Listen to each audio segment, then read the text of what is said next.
அண்மையில் பீகாரில் நடந்து முடிந்த சட்டமன்ற பொதுத் தேர்தலில் பாஜக, ஐக்கிய ஜனதாதளம் ஆகிய கட்சிகளின் தலைமையிலான கூட்டணி யாரும் எதிர்பார்க்காத வகையில் 200க்கும் மேற்பட்ட இடங்களில் வெற்றி பெற்று ஆட்சியை பிடித்துள்ளது. இது குறித்து நாடு தழுவிய அளவில் இப்போது எதிரும் புதிருமான விவாதங்கள் நடைபெற்று வருகின்றன. இந்த தேர்தல் முடிவுகளின் மூலம்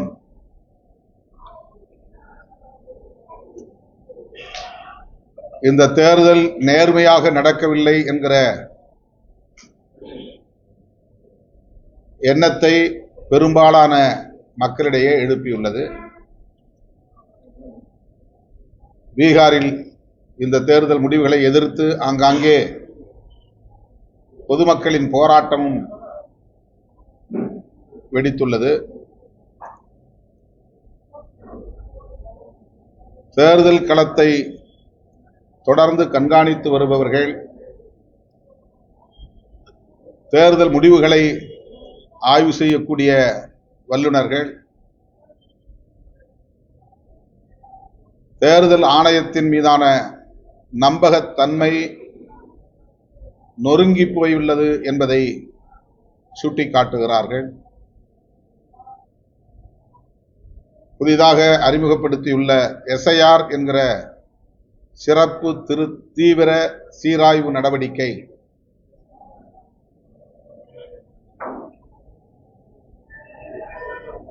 திட்டமிட்ட ஒரு கூட்டு சதி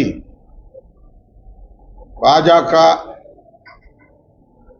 தேர்தல் ஆணையம் ஆகிய 2 நிறுவனங்களும் சேர்ந்து கூட்டு சதி செய்து பாஜகவுக்கு ஆதரவான முடிவுகளை அறிவிப்பதற்கு ஏதுவாக SIR என்கிற இந்த திட்டத்தை நடைமுறைப்படுத்தி வருகிறார்கள் என்று அரசியல் ஆய்வாளர்கள் உறுதிப்படுத்துகின்றனர். விடுதலை சிறுத்தைகளும் அதை வழிமொழிகிறோம். தேர்தல் ஆணையமும் பாரதிய ஜனதா கட்சியும் கூட்டுச்சதி செய்து இப்படி தேர்தலை எதிர்கொள்வது என்பது நாடாளுமன்ற ஜனநாயகத்திற்கு பெரும் தீங்கை விளைவிக்கும். எனவே தமிழ்நாட்டில்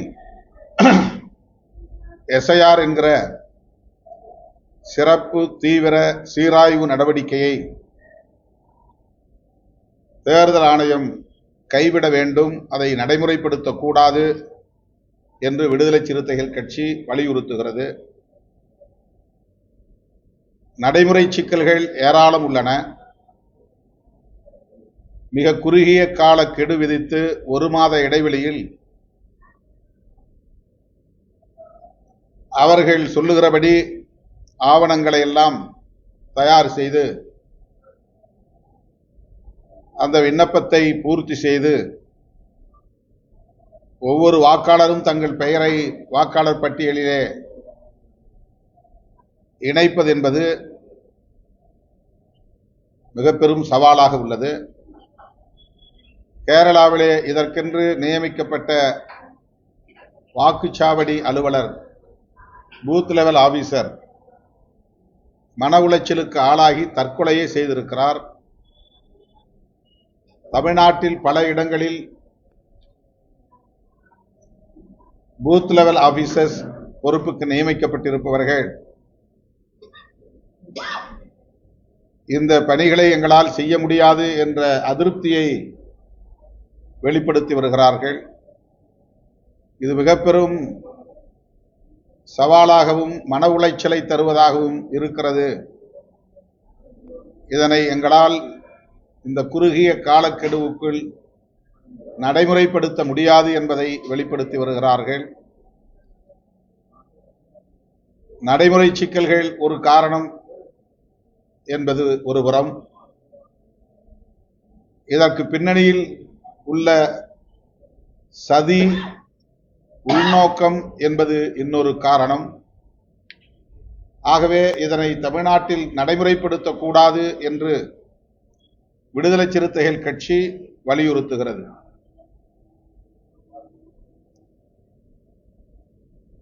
எஸ்ஐஆர் வேண்டாம், பாஜக தேர்தல் ஆணையத்தின் கூட்டுச் சதியை முறியடிப்போம் என்று கோரிக்கையை விடுதலை சிறுத்தைகள் முன்வைத்து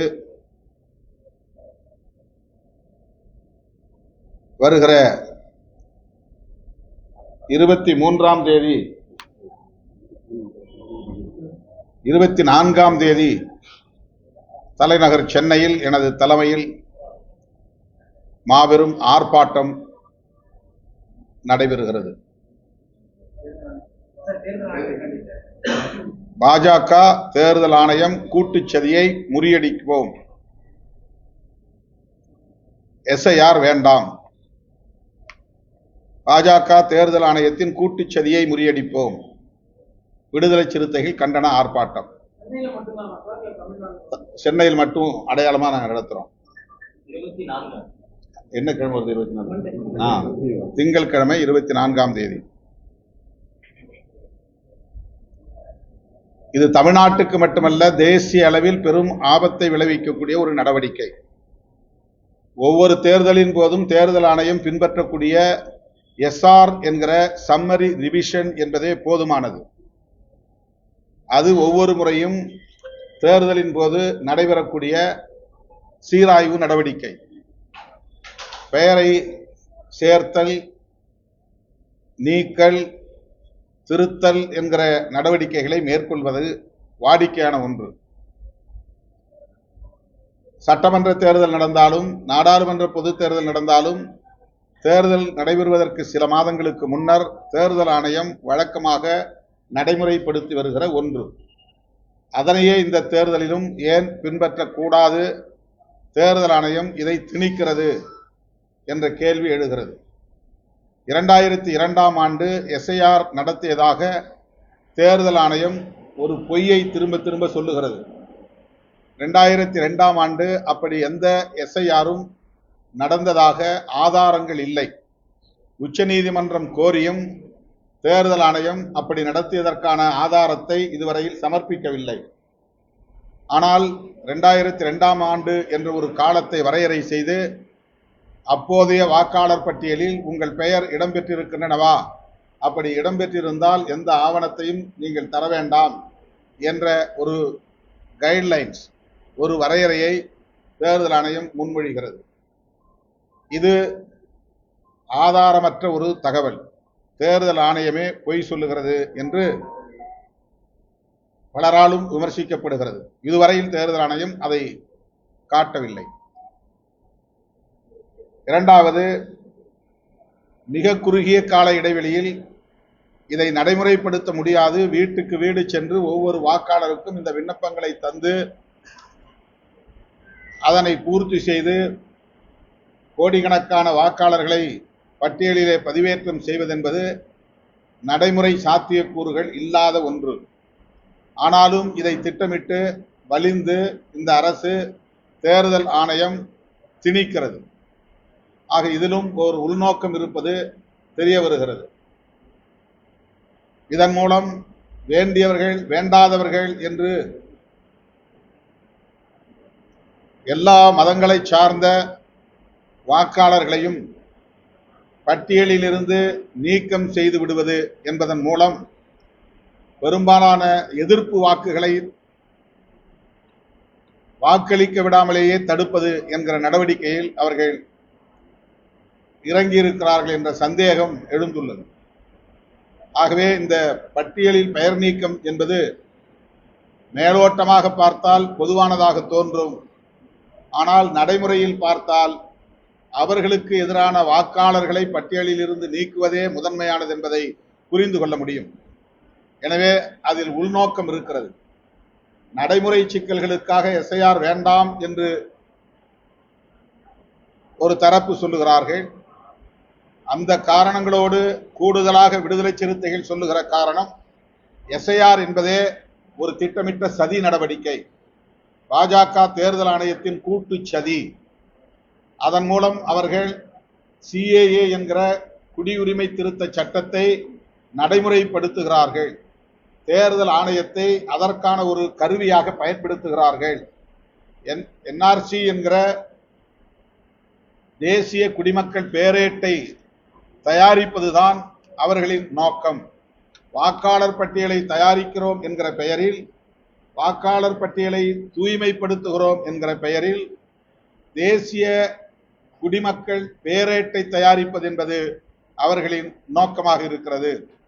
அது வடகிழக்கு மாகாணங்களில் மட்டும் செய்யாமல், அல்லது பாகிஸ்தானோடு அண்டையில் இருக்கிற மாநிலங்களில் மட்டும் செய்யாமல், ஒட்டுமொத்த தேசிய அளவிலே செய்து தேசிய குடிமக்கள் பேரேட்டை தயாரிப்பது என்பதை உள்நோக்கமாக கொண்டு தேர்தல் ஆணையமும் பாஜகவும் இந்த வேலைகளை செய்வதாக விடுதலை சிறுத்தைகள் கட்சி நம்புகிறது. எனவே எஸ்ஐஆரை நடைமுறைப்படுத்துவதில் உள்ள சிக்கல்களை மட்டுமே காரணமாக சொல்லாமல், அதன் உள்நோக்கத்தையும் அடிப்படையாக கொண்டு எஸ்ஐஆர் வேண்டாம் என்று விடுதலை சிறுத்தைகள் கட்சி வலியுறுத்துகிறது. இந்த குரலை அனைத்து தரப்பு ஜனநாயக சக்திகளும் ஓங்கி ஒலிக்க வேண்டும். இது வெகுமக்கள் எதிர்ப்பாக பரிணமிக்க வேண்டும் என்று விடுதலை சிறுத்தைகள் கட்சி அறைகூவல் விடுக்கிறது.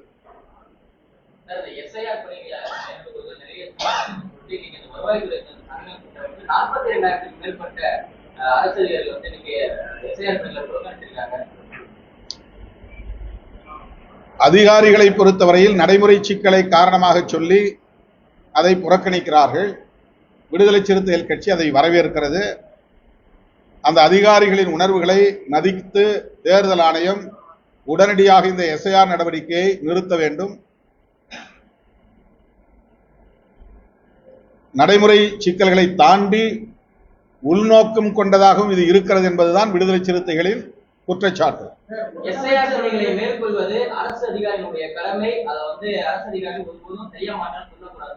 பாஜக செய்தி தொடர்பாக நாராயணன் சொல்லியிருக்கிறாரு. அரசு அதிகாரிகள் தங்களுடைய கடமையை ஆற்ற வேண்டும் என்பதிலே யாருக்கு மாற்று கருத்தில்லை. ஆனால் மக்களுக்கு விரோதமான நடவடிக்கைகளை அதிகாரிகளும் வேடிக்கை பார்க்க முடியாது.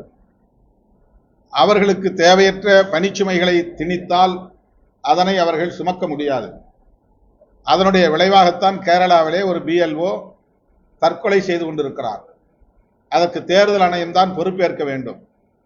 அந்த சாவுக்கு தேர்தல் ஆணையமே பொறுப்பேற்று அந்த குடும்பத்திற்கு நீதி வழங்க வேண்டும் என்றும் விடுதலை சிறுத்தைகள் கட்சி வலியுறுத்துகிறது. மேற்கொண்டு பிஎல்ஓ பொறுப்பிலே நியமிக்கப்பட்டிருக்கிற அதிகாரிகள் தற்கொலை செய்து கொள்ளும் நிலைக்கு இவர்கள் தள்ளிவிடக் கூடாது என்றும் வேண்டுகோள் விடுக்கிறோம். முதலமைச்சருடைய தூண்டுதல் பேரில் தான் இந்த மாதிரியான பணிகளை செய்ய மாட்டோம். அது ஆதாரமில்லாத அவதூறு.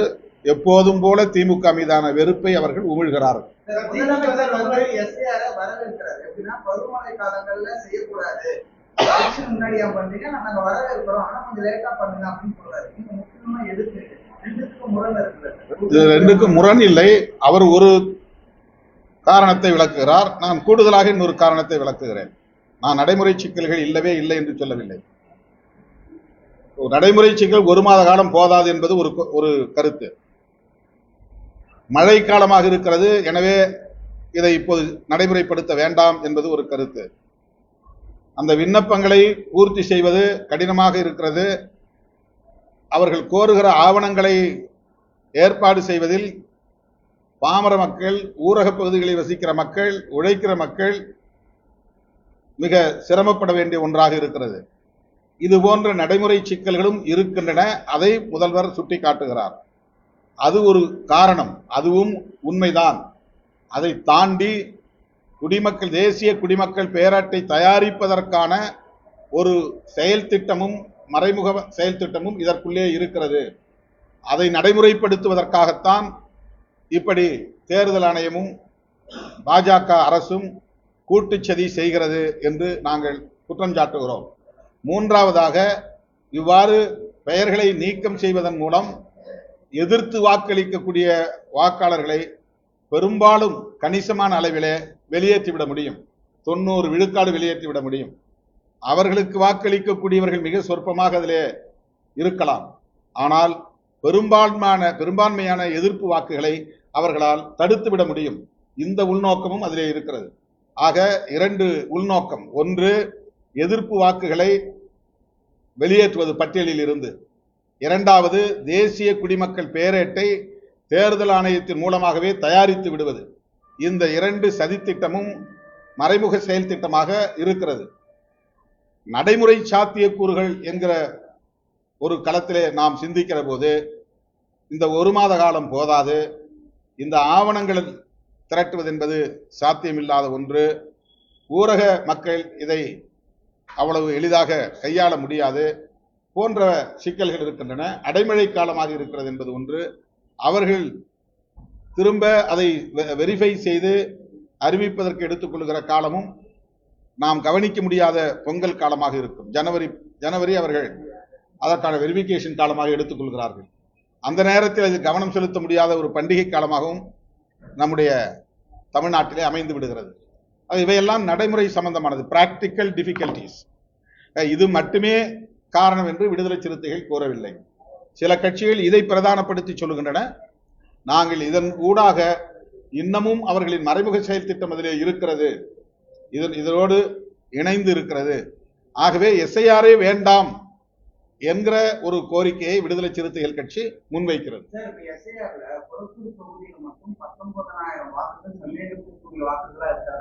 மத்திய அமைச்சர் தெரிவித்திருக்காங்க.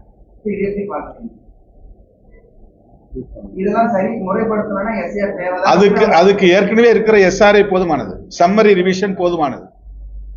அதுல 2 வகையான ரிவிஷன் முறை இருக்கு. எலெக்ஷன் கமிஷன் ஏற்கனவே நடைமுறைப்படுத்தி வருகிற 2 வகையான அணுகுமுறை. ஒன்று எஸ்ஆர் என்பது, இன்னொன்று ஐஆர் என்பது. ஐஆர் என்பதே இன்டென்சிவ் ரிவிஷன் தான். அது தேர்தல் காலத்தில் அல்லாத பிற காலங்களில் மேற்கொள்ளப்படுகிற நடவடிக்கை. அது இண்டிபெண்டன்ட் அப்ரோச். அதாவது தேர்தல் நடந்தால் செய்வது என்பது சம்மரி ரிவிஷன். இப்போ எலெக்ஷன் வந்துருச்சு, அவர் 3 மாதத்துக்கு முன்னால் செய்து முடிக்கணும் அப்படிங்கிறது சம்மரி ரிவிஷன். எலெக்ஷனே இல்லை, இப்போ இன்னும் 4 வருஷத்துக்கு பின்னால் தான் எலெக்ஷன் வரும் அப்படிங்கிற காலத்தில் எடுக்கிற நடவடிக்கைக்கு பேரு இன்டென்சிவ் ரிவிஷன். இந்த 2 அப்ரோச்சும் ஏற்கனவே எலெக்ஷன் கமிஷன் கையாளக்கூடிய ஒன்றுதான். அதுல ஏதேனும் ஒன்றை இவர்கள் எப்போதே செய்திருக்கலாம். இன்டென்சிவ் ரிவிஷன் என்பதே 1 வருஷத்துக்கு முன்னாடி 2 வருஷத்துக்கு முன்னாடி அவங்க செய்திருக்கலாம், அல்லது இந்த தேர்தலை முடிச்சுட்டு கூட செய்யலாம். அதுக்கான பாசிபிலிட்டிஸ் இருக்கு, அதுக்கான ஸ்பேஸ் இருக்கு. இந்த தேர்தலை முடிச்சுட்டு மே மாசம் முடிஞ்சிடும், ஜூன் மாசத்துல இருந்து இவங்க கிளென்சிங் வேலையை ஆரம்பிக்கலாமே. அந்த இன்டென்சிவ் ரிவிஷனை அதே ஸ்பெஷல் இன்டென்சிவ் ரிவிஷன்ங்கிற பேர்ல கூட செய்யலாமே. அதுக்கான பாசிபிலிட்டிஸ் இருக்குல்ல. ஆனா எலெக்ஷனுக்கு முன்னால இவங்க இன்டென்சிவ் ரிவிஷனை ஸ்பெஷல் இன்டென்சிவ் ரிவிஷன் என்று அவங்க நடத்துறாங்க. அப்ப அதனுடைய கான்செப்டே அடிபடுது. இன்டென்சிவ் ரிவிஷன் என்பதே இண்டிபெண்டன்ட் அப்ரோச்னு அர்த்தம். எலெக்ஷனை சார்ந்து இருக்காமல் இருக்கிற ஒரு நடவடிக்கை. எலெக்ஷன் சார்ந்து எடுப்பது சம்மரி ரிவிஷன்.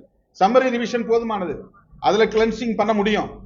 அதுல பிஜேபி மற்ற ஆட்கள்லாம் இருந்து கொளத்தூர் தொகுதியில 19,000 ஓட்டு டூப்ளிகேட் ஓட்டு இருக்கு அல்லது போகஸ் ஓட்டு இருக்குனாக்கா அவங்க அதை அடையாளம் கண்டுபிடிச்சு அவங்க பூத் லெவல் ஏஜென்ட் போட்டிருக்கிறாங்க, அதை ஃபுல்லா கம்ப்ளீட்டா பார்த்து நீக்க சொல்லலாம். அதுக்கான வாய்ப்பு இருக்குது. எனவே இது அதுக்காக மட்டும் இல்லை என்பதுதான் விடுதலை சிறுத்தைகளின் அப்சர்வேஷன். இது வெறும் கிளென்சிங் ப்ராசஸ் அல்ல. வாக்காளர் பட்டியலை தூய்மைப்படுத்துவதற்காக மட்டுமே இவர்கள் இதை கையாளவில்லை. அவர்களுக்கு மறைமுக செயல் திட்டம் இருக்கிறது.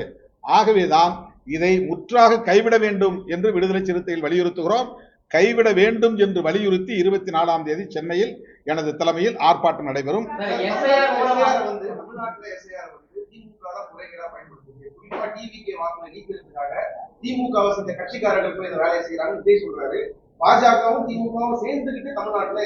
அது அவங்க மைண்ட் செட் மாறல இன்னும். அதாவது டிஎம்கே எதிர்ப்புங்கிறது மட்டுமே ஒரு அளவுகோலா வைத்துக்கொண்டு அவர்கள் அரசியல் செய்கிறார்கள். அவங்க இன்னும் அரசியல் களத்துக்குள்ள முழுமையா வரல. அவங்களுடைய கான்செப்ட் என்ன, அவங்களுடைய ஐடியாலஜி என்ன, எதிர்க்க வேண்டிய பகை சக்தி எது, ஆதரிக்க வேண்டிய நட்பு சக்தி எது, ஜனநாயக சக்தி எது என்பதை கணக்கிலே கொண்டு அவர்கள் இதை அணுக வேண்டும் என்பது என்னுடைய பணிவான வேண்டுகோள். இதுல திமுகவே எஸ்ஐஆருக்கு எதிராக தான் இருக்கு. அப்புறம் திமுக டிவிகேவுக்கு எதிராக செயல்படுதுன்னு சொல்வதுங்கிறது ரொம்ப வினோதமாக இருக்கிறது. இது ஏற்புடையதாக இல்லை. அவங்க மைண்ட் செட் ஒரே ஒரு விஷயத்துல ஸ்டிக் ஆன் ஆயிருக்குது. வெறும் திமுக வெறுப்பு, திமுக எதிர்ப்பு என்கிற நிலையில இருக்கிறதுனால இந்த மாதிரியான குற்றச்சாட்டை அவங்க வைக்கிறாங்க. அவங்க எதிர்க்க வேண்டியது தேர்தல் ஆணையத்தை, அவங்க எதிர்க்க வேண்டியது பாஜக அரசை. ஆனால் நடிகர் நம்முடைய தவிக தலைவர் விஜய் அவர்களுடைய அந்த வீடியோவில் ஒரே ஒரு வார்த்தை கூட பாஜகவை பற்றியோ தேர்தல் ஆணையத்தை பற்றியோ அவர் பேசவே இல்லை. அவருக்கு இதெல்லாம் யாரும் சுட்டி காட்டவில்லையோ என்ற ஒரு சந்தேகம் நமக்கு எழுகிறது. கூட போலான்னு சொல்லி தேர்தல் ஆணையமே சொல்லுது. ஒரு 50 பாகம் ஒரு பிஎல்ஏவும் புல் பண்ணி தரணும் கோரிக்கை வச்சிருக்கு தேர்தல் ஆணையம். ஆனா திமுகவை சார்ந்த பிஎல்ஏக்கள் கூட போறத அது என்ன முறைகான விஷயத்துல மீறி அந்த வீடியோ எடுத்து சமூக வலைதளத்துல திமுக பாருங்க இப்ப என்ஜாய் பண்ணுன்னு சொல்லி பல விமர்சனங்கள் எடுத்துப்பாங்க. பிஎல்ஏ போலாம் நான் மொத்தமே அதை எஸ்ஐஆரே வேண்டாம்னு சொல்றோம். அப்புறம் நீங்க டிஸ்கஷனை நீங்க டைவர்ட் பண்ணாதீங்க. பிஎல்ஏ கூட போக வேண்டாமாங்கிறதுக்குள்ள நாங்க நுழையில. எஸ்ஐஆரை நடைமுறைப்படுத்தாதீங்கன்ற அதுக்குள்ள இருக்கிற நிறைய மறைமுக செயல் திட்டம் இருக்கு. அதனால அதை நடைமுறைப்படுத்த கூடாது என்பதுதான் எங்க ஸ்டாண்ட். விடுதலை சிறுத்தை நீதிமன்றம் இறந்துருக்காங்க. பிஎல்ஓக்கள் இறந்துருக்காங்க. பீகார்ல லட்சக்கணக்கில் வாக்குகள் போலி வாக்குகள் சேர்க்கப்பட்டிருக்கு. இவ்வளவு நடந்த பிறகும் நடந்திருக்கும். நீதிமன்றம் பீகார் வழக்கையும் அதை தீர்ப்பு சொல்லாம உரிமை நீக்கப்படுது. அதுதான் உச்ச நீதிமன்றம், தேர்தல் ஆணையம் இது போன்ற பொதுவான மக்கள் நிறுவனங்களை இன்றைக்கு பாஜக ஆட்சியாளர்கள் தவறாக பயன்படுத்துகிறார்கள். பல வகையில் இன்ஃப்ளூயன்ஸ் பண்றாங்க. பீகார் தேர்தலின் போது எஸ்ஐஆர் நடைமுறைப்படுத்திய போதே விடுதலை சிறுத்தைகள் கட்சி உட்பட பலர், நாங்கள் திமுக, விடுதலை சிறுத்தைகள் கட்சி உச்ச நீதிமன்றத்திலே அதை எதிர்த்து தடை கோரி வழக்கு போட்டது இன்னும் நிலுவையிலே இருக்கிறது. இப்போது தமிழ்நாட்டிலே இதை நடைமுறைப்படுத்த அறிவித்த உடனேயே திமுக வழக்கு தொடுத்திருக்கிறது. நாங்களும் இப்போது அதில் வழக்கு தொடுத்திருக்கிறோம். அதில் எங்களுடைய கோரிக்கை பிரேயர் என்னன்னா, விடுதலை சிறுத்தைகளுடைய பிரேயர் எஸ்ஐஆர் தடை செய்யப்பட வேண்டும், தமிழ்நாட்டில் அதை நடைமுறைப்படுத்தக்கூடாது என்பதுதான். அதே கோரிக்கை வலியுறுத்தி இதை மக்கள் போராட்டமாக மாற்றுகிறோம். அடுத்து நான் இன்னும் சில செய்திகளை சொல்லி முடிச்சிடறேன், இருங்க, அப்புறம் கேளுங்க.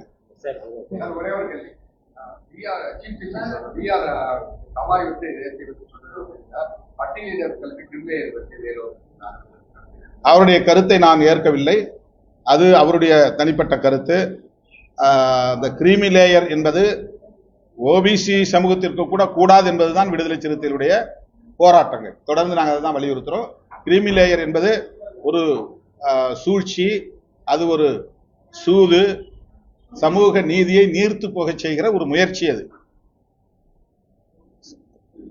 OBC, schedule cost, schedule tribes மக்களை கிரீமி லேயர் மூலம்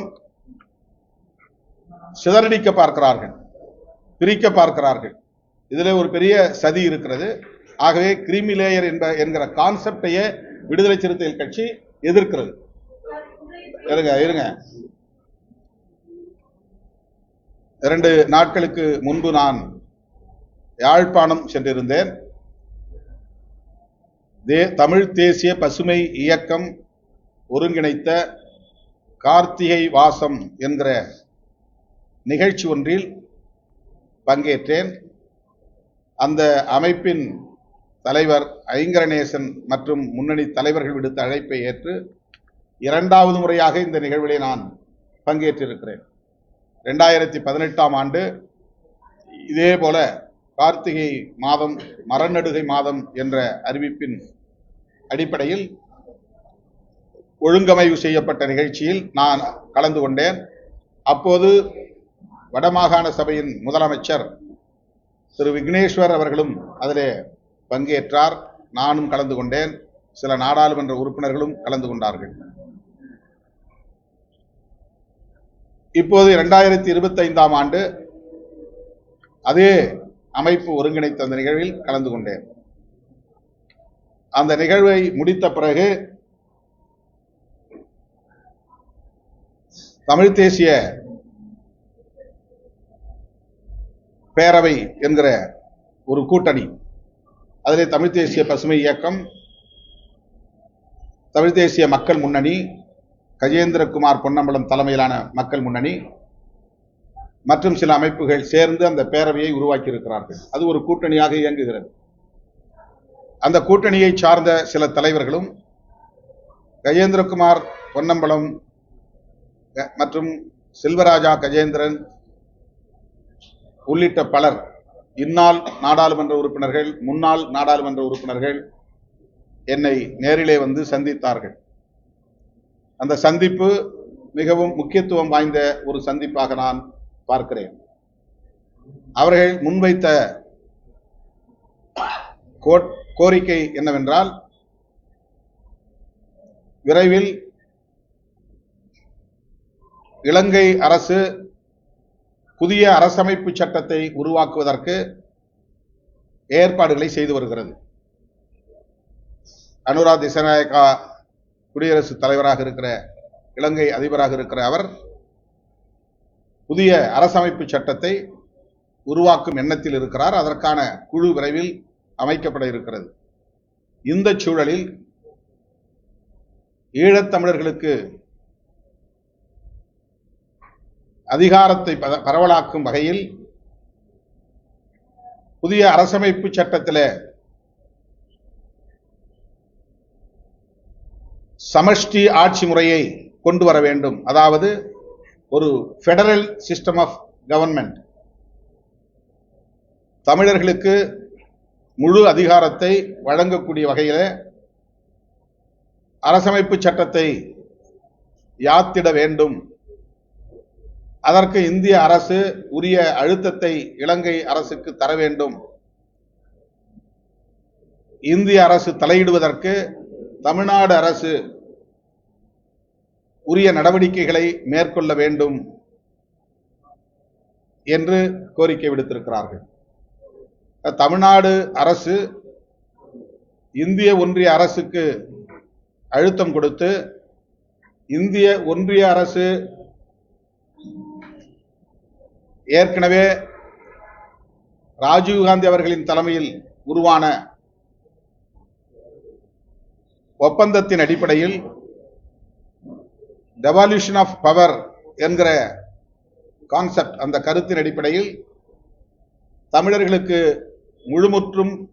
முழுமுற்றான அதிகாரத்தை வழங்கக்கூடிய வகையில் அரசமைப்பு சட்டத்தை யாத்திட வேண்டும். அதற்கு இந்திய ஒன்றிய அரசு வலியுறுத்த வேண்டும் என்கிற கோரிக்கையை வைத்துள்ளார்கள்.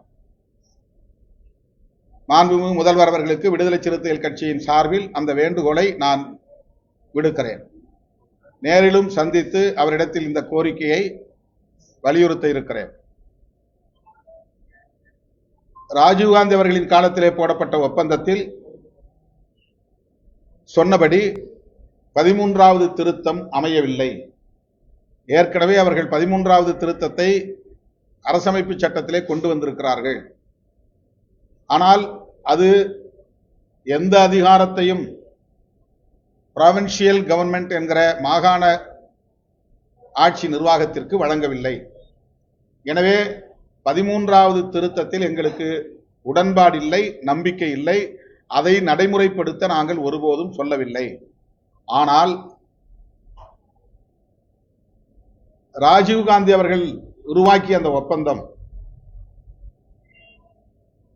தமிழர்களுக்கான முழு அதிகாரத்தை வலியுறுத்துகிறது. அந்த ஒப்பந்தத்தை நடைமுறைப்படுத்த இந்திய ஒன்றிய அரசு உரிய முயற்சிகளை மேற்கொள்ள வேண்டும். இதுதான் அவர்களின் கோரிக்கை. அதிலே அவர்கள் தெளிவுபடுத்த விரும்புவது, அந்த கான்ஸ்டிடியூஷன் என்பது யூனிட்டரி கவர்மெண்ட் என்கிற ஒற்றையாட்சி முறையாக இருக்கக்கூடாது, ஃபெடரல் ஸ்ட்ரக்சர் என்கிற அடிப்படையில் அது அமைய வேண்டும். இந்தியாவிலே இருப்பது குவாசி ஃபெடரல் என்கிற ஒரு ஆட்சி நிர்வாக முறை. மாநிலங்களுக்கு அதிகாரம் உண்டு, ஆனாலும் இந்திய ஒன்றிய அரசு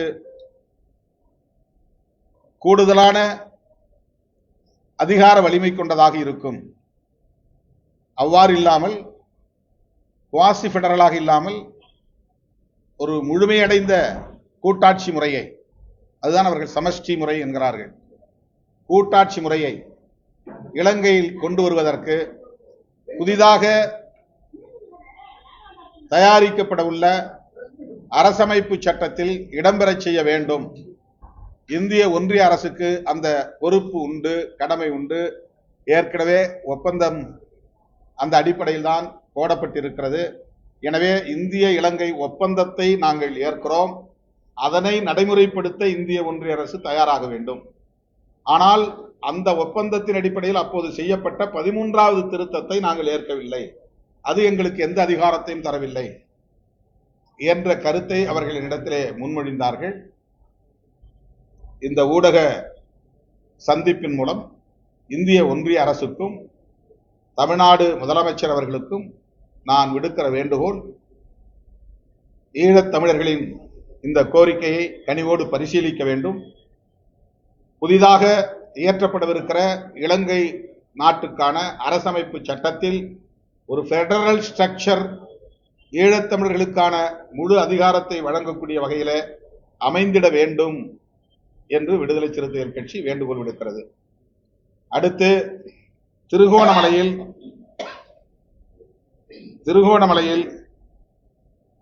நான் யாழ்ப்பாணம் சென்று வந்த அடுத்த நாள் புத்தர் சிலை ஒன்றை பொதுமக்கள் கூடும் இடத்திலே வைத்திருக்கிறார்கள். எதிர்ப்பு வந்ததும் காவல்துறையினர் அதனை அகற்றியிருக்கிறார்கள். அதன் பின்னர் நாடாளுமன்றத்தில் பிரேமதாசா கட்சியை சார்ந்தவர்கள் எப்படி நீங்கள் சிலையை அகற்றலாம், இது புத்தர்களுக்கான தேசம், பௌத்த மதத்திற்குத்தான் முதல் இடம் உண்டு, எனவே அகற்றிய சிலையை உடனே அங்கே வைக்க வேண்டும் என்று குரல் எழுப்ப உடனடியாக அந்த சிலை அதே இடத்தில் வைக்கப்பட்டிருக்கிறது. புத்தரை தங்களின் ஆக்கிரமிப்புக்கான ஒரு கருவியாக சிங்கள பௌத்த பேரினவாதிகள் பயன்படுத்துகிறார்கள். தமிழர்களின் தாயகமாக உள்ள வடக்கு கிழக்கு பகுதிகளில் ஆங்காங்கே புத்தர் சிலைகளை நிறுவி தமிழர்களுக்கு சொந்தமான நிலங்களை ஆக்கிரமிப்பதும் கலாச்சாரத்தை, தமிழர்களின் நீண்ட நெடிய பாரம்பரியத்தை சிதைக்கிற நடவடிக்கைகளிலும் தொடர்ந்து ஈடுபட்டு வருகிறார்கள்.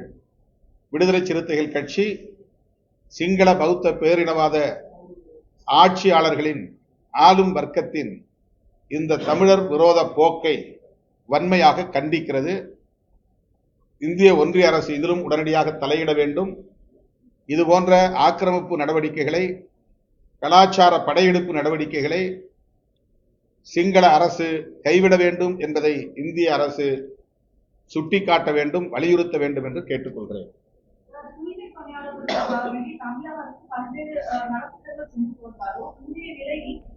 தங்களுக்கு வந்து வேலை வாய்ப்பை உறுதி செய்ய வேண்டும் சொல்லி மாநகராட்சி வலியுறுத்தி போராட்டத்துல பல கட்டமா அறிவிப்பு வந்தாங்க. இப்போ வந்து கோர்ட்டு வழங்கிக்கிறபடி 4 பெண் சிகிச்சை பணியாளர்கள் வந்து 50 கால வரையறைக்கு உள்ளாளர்கள் இருந்து வராங்க. இன்னும் தமிழக அரசு இவங்க மேல எவ்வளவு கவனம் செலுத்தணும் நீங்க நினைக்கிறீங்க? ஏற்கனவே இந்த பிரச்சனையை முதலில் முதலமைச்சரின் கவனத்திற்கு கொண்டு சென்றது விடுதலை சிறுத்தைகள் கட்சிதான்.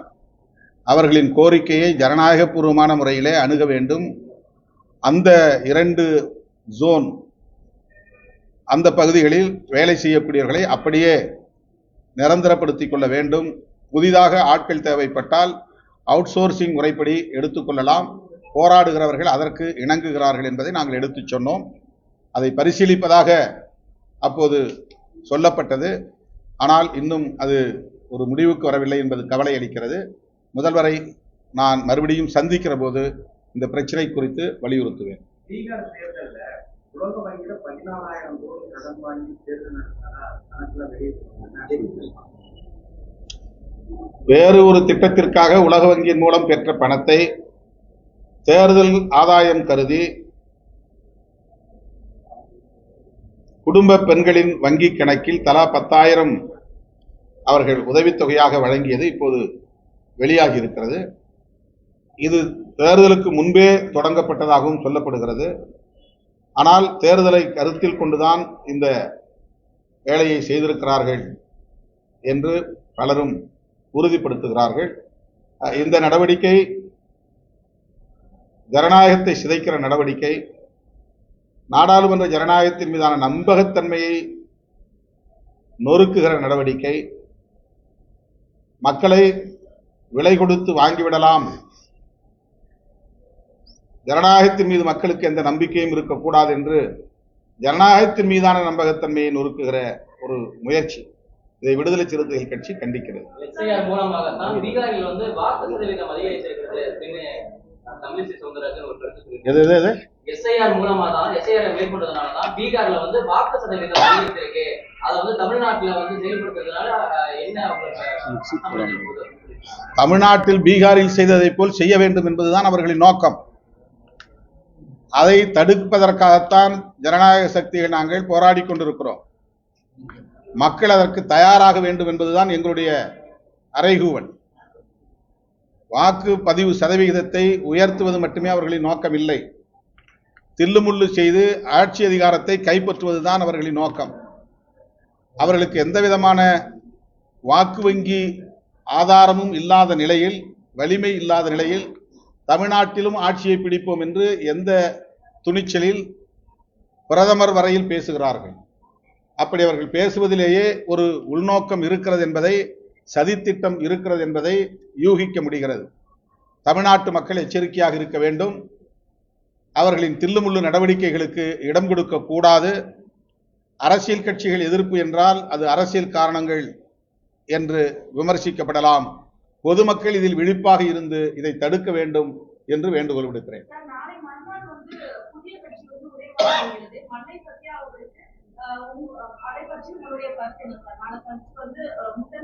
அவர் கட்சி தொடங்கட்டும். கட்சி தொடங்கின பிறகு 27ஆம் தேதி வழக்கம் போல விடுதலை சிறுத்தைகள் கட்சியின் சார்பில் ஆவடியில் மாவீரர் நாள் நிகழ்வு நடைபெறும்.